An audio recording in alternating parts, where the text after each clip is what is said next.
WVOX. 1460 WVOX. Now, live from Whitney Media, 1460 WVOX, The Greenberg Report, with Greenberg Town Supervisor Paul Feiner. You can join in the conversation at 914-636-0110. Now on 1460 WVOX, here's Greenberg Town Supervisor Paul Feiner. Hi, I'm Paul Feiner. I'm the Greenberg Town Supervisor.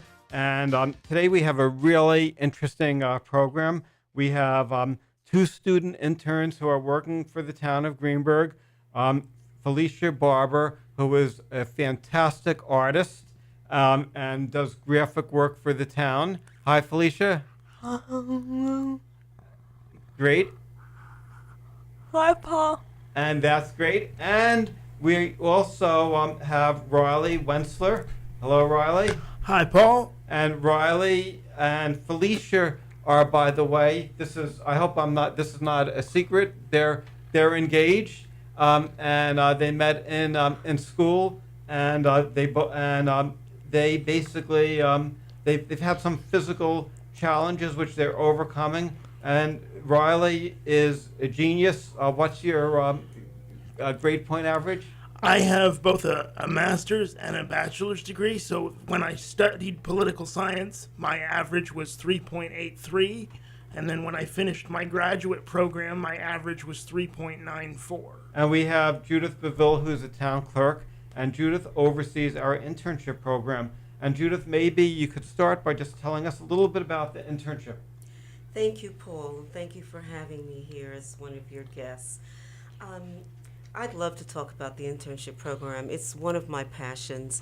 About 10 years ago, Town Supervisor Paul Feiner, Town Attorney Tim Lewis, and myself started the Greenberg Town Hall Summer Internship Program. And the purpose of the program is to introduce, expose, and engage high school and college students in local government through immersion and involvement with authentic government issues. That's great. I remember, Felicia, when I first met you, I think it was on my daughter's graduation in high school, and you said that you wanted an internship. Did you ever think that you'd be such a good artist? I went to school, to be honest. Yeah. So, I went to school in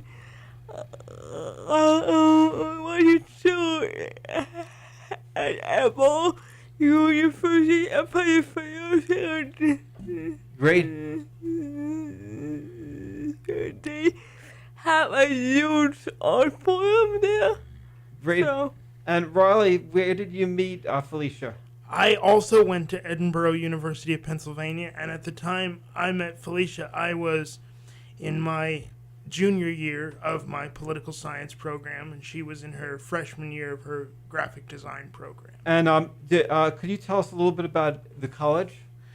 What is nice about Edinburgh University of Pennsylvania is it is the second best college for providing medical support to people with disabilities in the nation.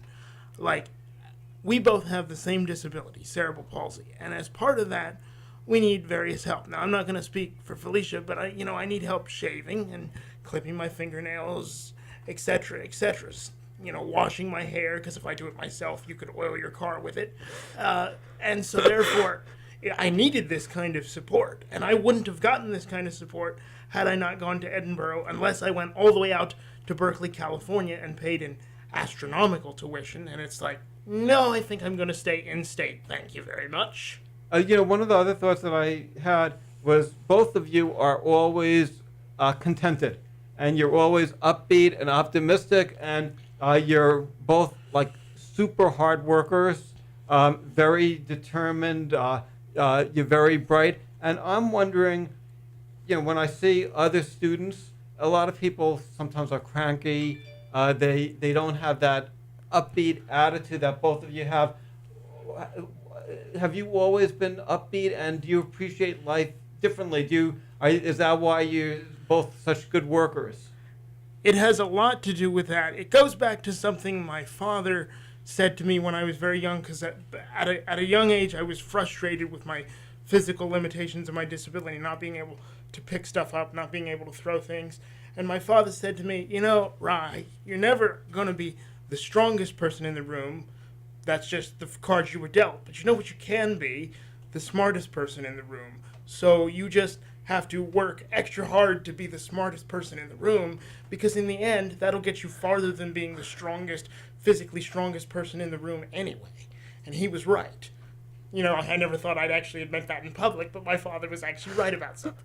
That's great. And Judith, could you tell us a little bit about some of the programs? We'll probably be taking a break in a minute or two, but if you could tell us a little bit about some of the things that Interns are doing.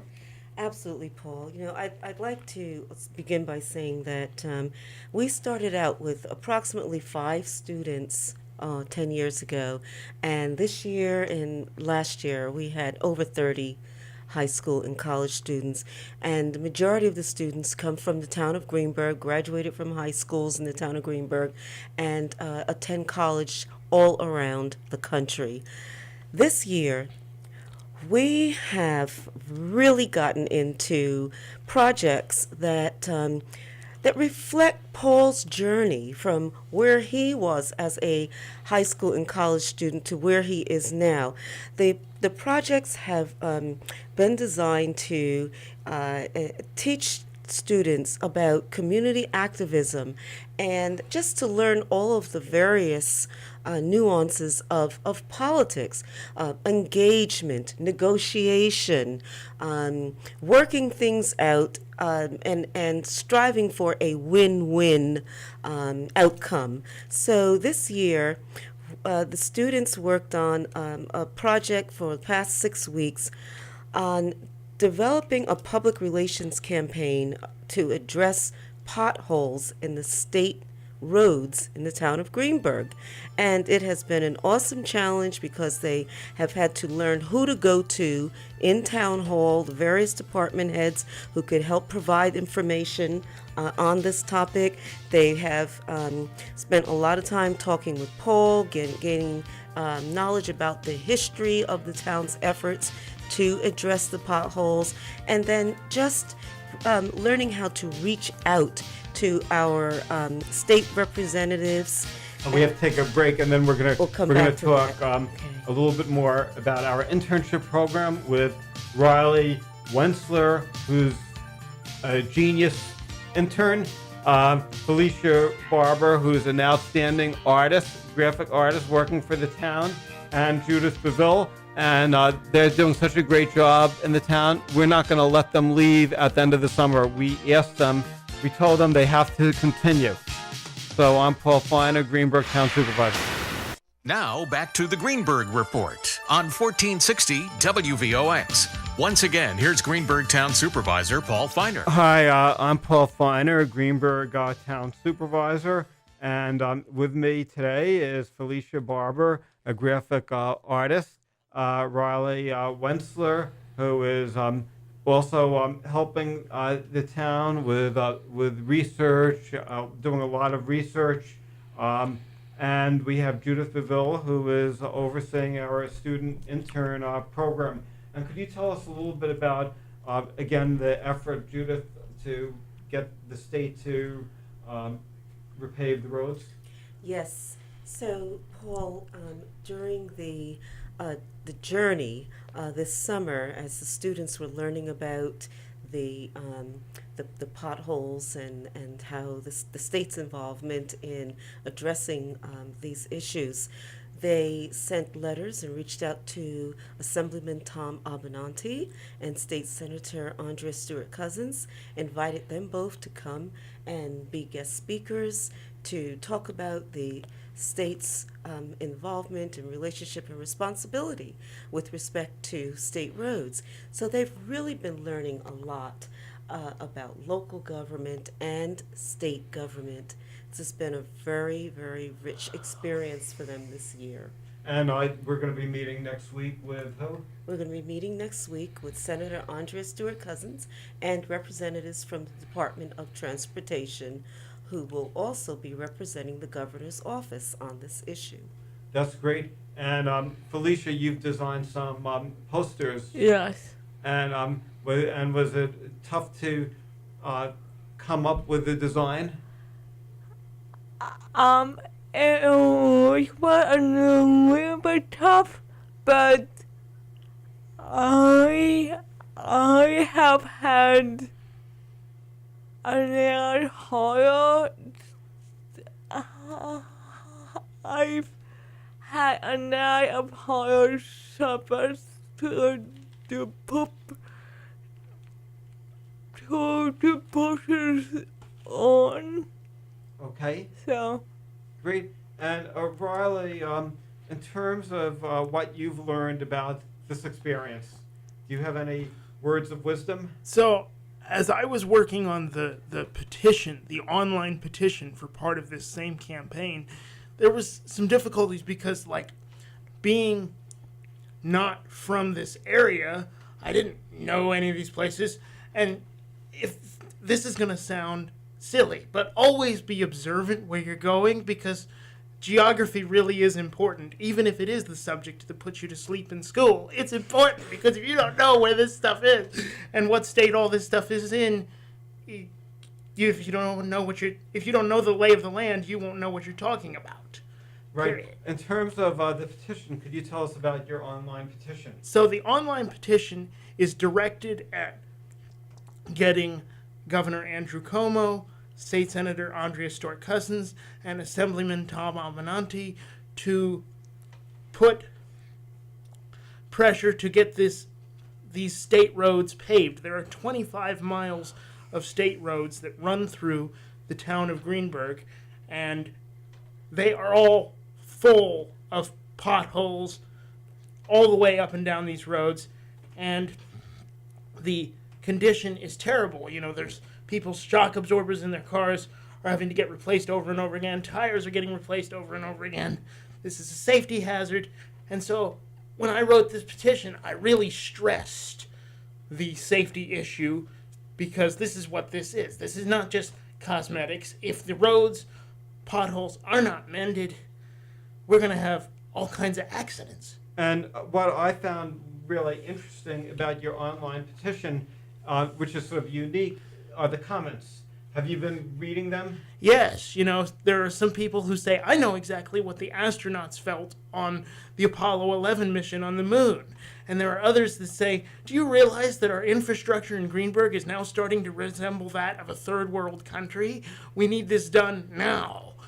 And I mean, if you look at those two comments alone, It's really amazing. How many people have signed up to the petition? Because as of yesterday, you got a pretty good response. yeah, as of yesterday, we have 177 residents of New York that have signed this petition. That is great, and many of the residents have actually.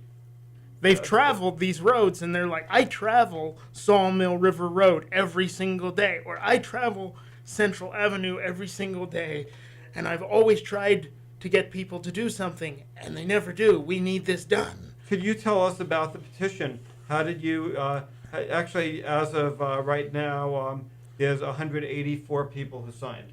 So it's getting more. I'm just looking. But could you tell us about these online petitions, how what that's about, how you do that? There are several different websites that can allow a person to create an online petition. One of them is called moveon.org, one of them is called change.org, and then there's the petition site, and there's a couple others.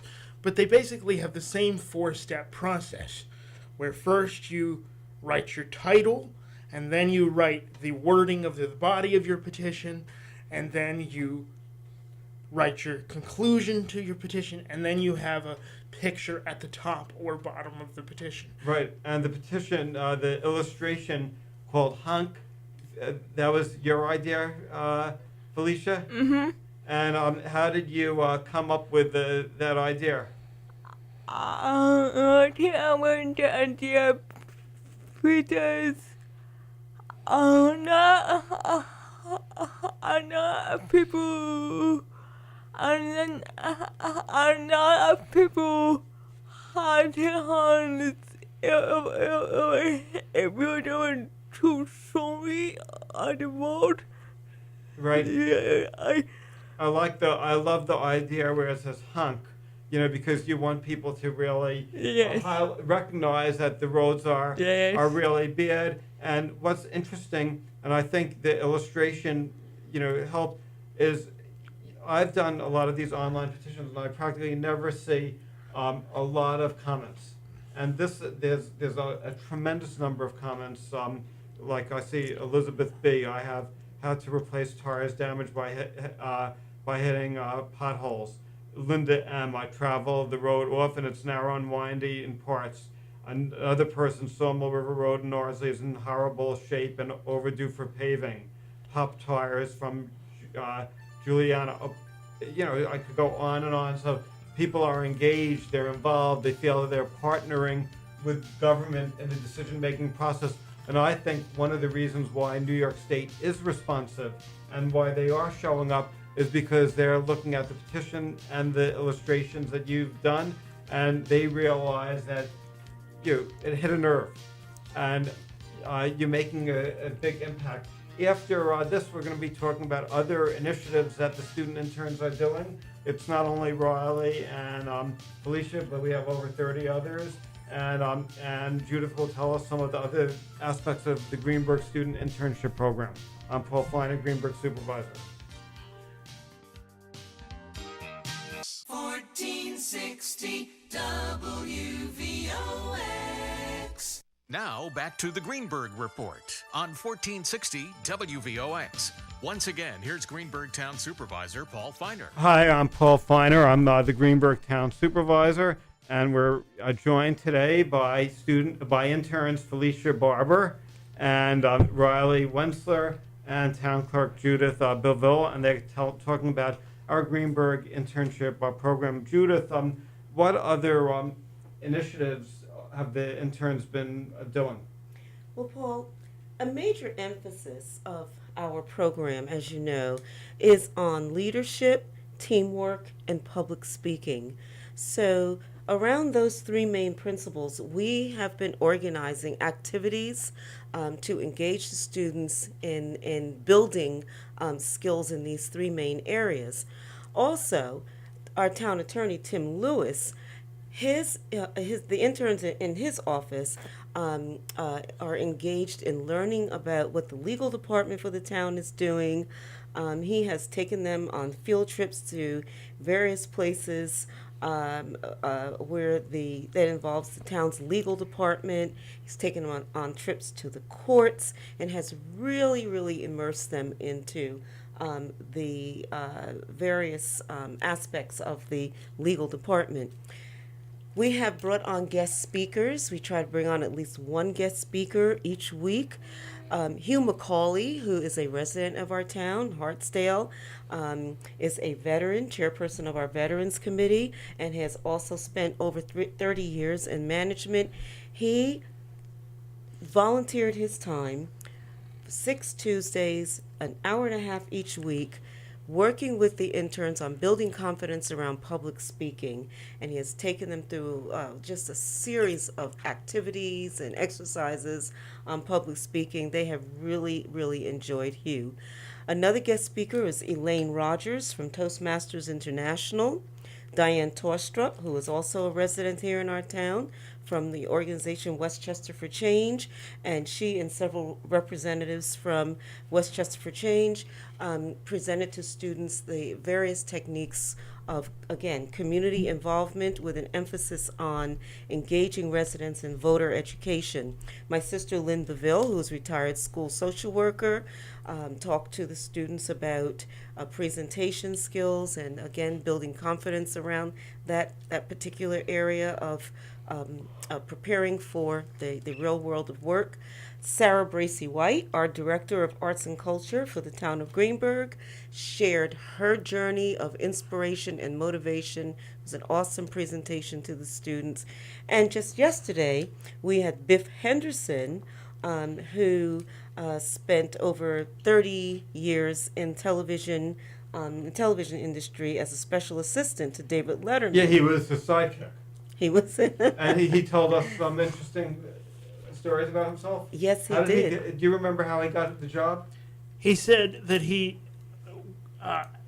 went to originally work with Hertz Corporation, and after he left the interview, he had to go to the bathroom. So he took the escalator up to go to the bathroom, and he was in the bathroom, and then the guy said, there was a guy behind him who said, "Good morning. What brings you to NBC?" And he turns around. There's this janitor, but he's dressed in a full, bow tie, but he's carrying, a broom and a dustpan. And he goes, "What? NBC? I had no idea I was here." And he says, "You need to talk to, I forget the contact person he gave him, but you need to talk to this guy. He's in video sales, and his entire career was pretty much launched from that one chance meeting in the bathroom." That's amazing. So he basically had no appointments. He was just in the bathroom, and then he became David Letterman's assistant. Well, he had come for an interview with Hertz, and when he went to the men's room, he came out. He encountered this elderly gentleman, who was a janitor there in NBC. And I think that, this was an excellent teachable moment for our interns, because I think that Biff was emphasizing the importance of humility, no matter what role a person has in an organization, to always give that person respect. Because you never know what that contact could lead to. Right, because so he got the job through a janitor. That's right. And if he was Exactly. really obnoxious to the janitor, that he would have not gotten that job. In all likelihood, he would not have had the 30 years of experience in the That is television industry with David Letterman. That's amazing. And, I guess do you find, Riley or Felicia, that a lot of these stories that people have are helping you also? They are inspirational in a lot of ways, in terms of they stress different motivational techniques and different attributes. Like, they always talk about different ways to grow personally. And I think our culture as a whole doesn't focus enough on growth, because they're like, okay, you've gone through this checklist, you have this skill, this skill, this skill, you have this job, you have your role in life, okay, you're going to stay, you grew up as an oak tree, you're going to stay as an oak tree, to use an Aristotelian metaphor. But this, what these people really promote is that you can, just because you started out as an oak tree does not mean that you can't become this wonderful fern that graces the side of the mansion. That is. Wow. That's great. And you agree, Wow. Felicia? Yeah. Wow. That is really great. Now you're also Paul, I just want to add that Biff also emphasized faith and belief in one's abilities, humility, perseverance, never give up, trustworthiness, and teamwork. So it was just, amazing how the main points of his presentation addressed the main emphasis of our program. That is really great. Now Riley and Felicia are also working on preserving a historic house. And could you tell us a little bit about that? Sure. So the house that we're working to preserve is the Odell House. And the Odell House is a historic house that was built during the Revolutionary War. It was built in 1732, and it is the place where General George Washington met with General Rochambeau of the French Expeditionary Forces, and over the several meetings that they had there from July 6th, 1781 to August 18th, 1781, they planned out the Battle of Yorktown. And this house has now fallen into disrepair because, unfortunately, it hasn't been renovated or restored since 1965, when it was officially added to the Register of Historic Places. Well, obviously a lot of time has passed since 1965. And you know what they say, if you don't keep something up, you're going to lose it. If you don't use it, you will lose it, to borrow an expression from the physical therapist who never stopped preaching in my ear. But the same thing is to be said of a house. If you don't maintain the house, especially for a long period of time, is going to fall apart. Well, that's exactly what has happened because nobody was maintaining it. Now we need to restore this thing as soon as possible before it falls apart, because something else I was always taught, a people without its history will soon cease to be a people. Period. If we lose this house and our connection to the revolution, then we've lost what New York can contribute to the American experience as a whole. And Felicia, you also stopped by and did a personal inspection, right? Yeah. We stopped by the house and we took some photos of the house and how bad of shape it was. Right. We have to take a break, but they took a lot of photos and they did a lot of investigations to personally prove that the house is really falling apart. So their photos are really, really great, and we're going to be using that in our grant applications, the photos you took. So thank you. I'll be right back. I'm Paul Feiner with Judith, Beville, Riley, Wensler, and Felicia Barber. Judith is the town clerk. Riley and Felicia are interns in our office. Now back to the Greenberg Report on 1460 WVOX. Once again, here's Greenberg Town Supervisor Paul Feiner. You know, one of the reasons why this VOX radio program is so helpful to me is I always get some good ideas.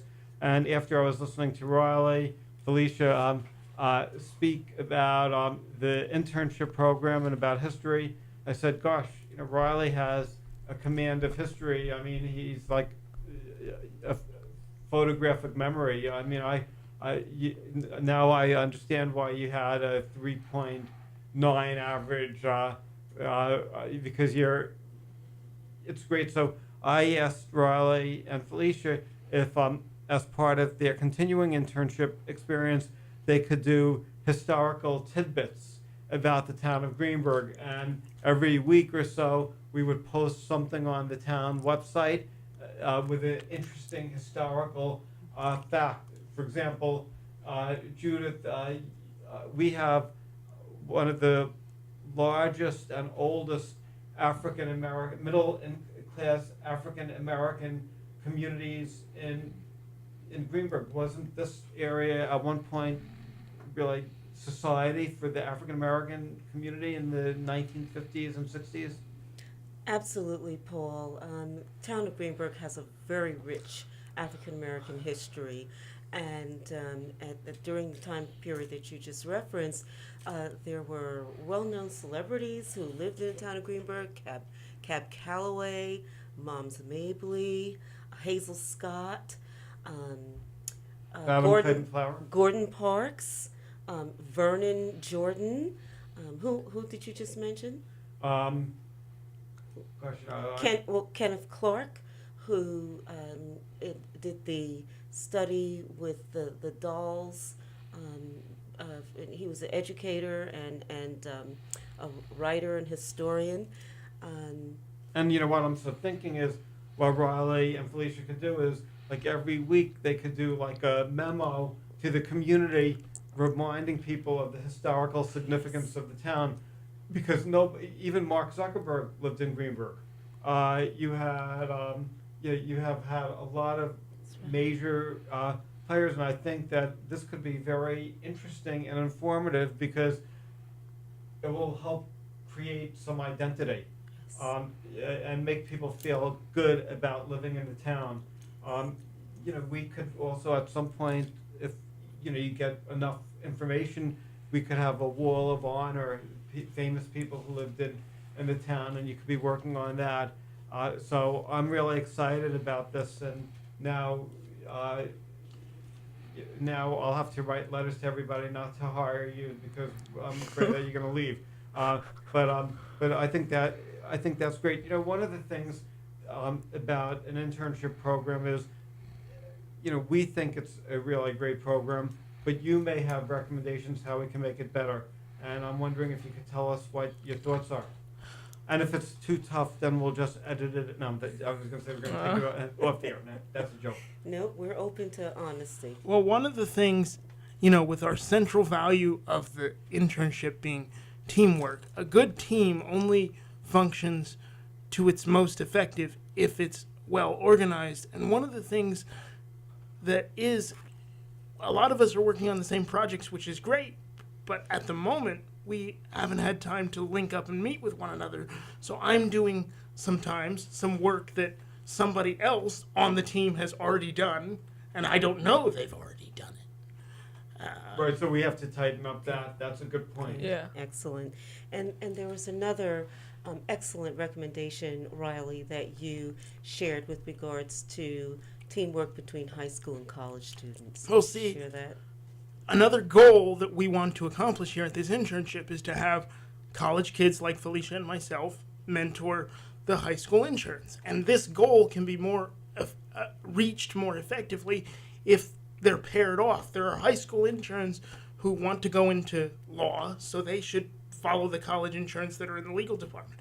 There are high school interns, like my good friend Matt, who's interested in history as much as I am, so I could have really used his help a little bit ago. He's a real go-getter, and I could really use him on this Odell House project because I got a lot of ground to cover.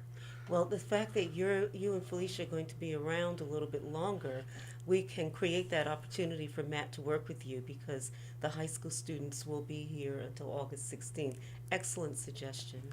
That's great. And Felicia, is it tough coming up with ideas for your illustrations? Sometimes yes, and sometimes no. It depends on what kind it depends on what kind of The assignments. yeah. That's very interesting.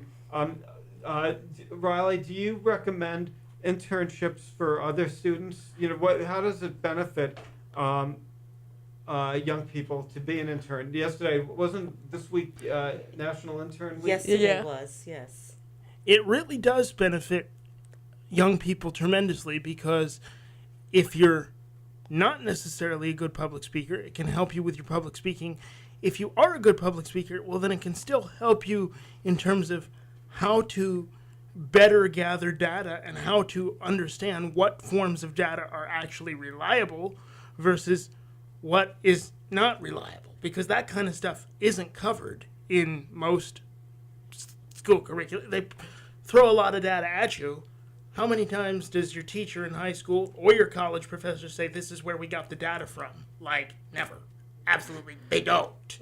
And you're just expected to take that data on faith. This is a failing of our college university system, in my opinion, that they don't ever tell you where their data comes from. But that's my own soapbox, and I'll get off that now. Okay. Paul, I just wanted to add that another component of our internship program, as you know, is to create opportunities for our students to go to our cable access studio and to do public service announcements, as well as to provide overviews of the kinds of projects that they're working on. So for our Greenberg residents who may be listening, I just encourage them to tune into cable access channels to hear about what the interns have been doing. We also rotate them throughout various departments in Town Hall as another way of exposing them to local government. And the interns, this really is their program because they are the ones who are engaged in the projects, give us feedback, give us recommendations and suggestions, and so it's every year it's a new works in progress. Yeah, and we've had this for many years. A couple of years 10 ago, years. we had the interns come up work on organic food recycling at Veteran Town Park, and now we have that as a program, in the town.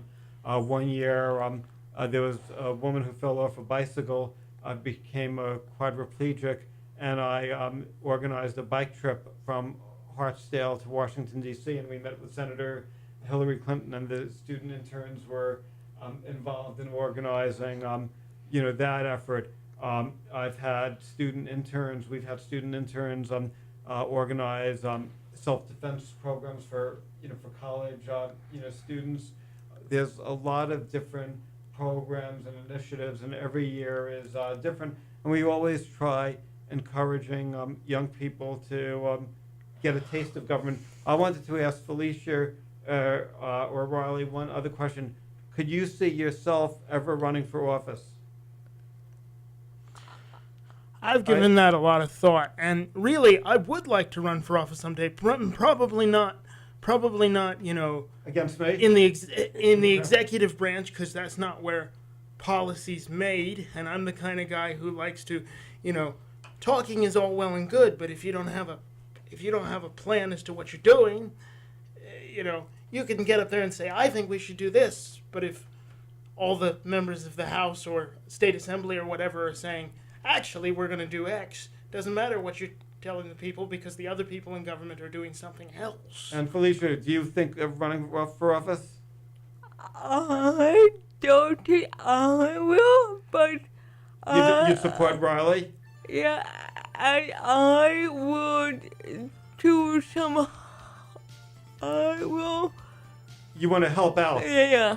Yeah, so you'll be like a campaign manager for Riley. Yes. Now, That would be nice. I need better artwork. Now, if Riley would run against me, would you vote for Riley or Paul? Or You're not fair. okay. That's not fair. We all know Paul has more experience than I do. It's okay if Yeah, you but say... you have a better command of information than me. So there's pluses and minuses. So I'm not sure who I would vote for. I might vote against me. So I may vote for Riley. So good. I'm Paul Feiner, Greenberg Town Supervisor. And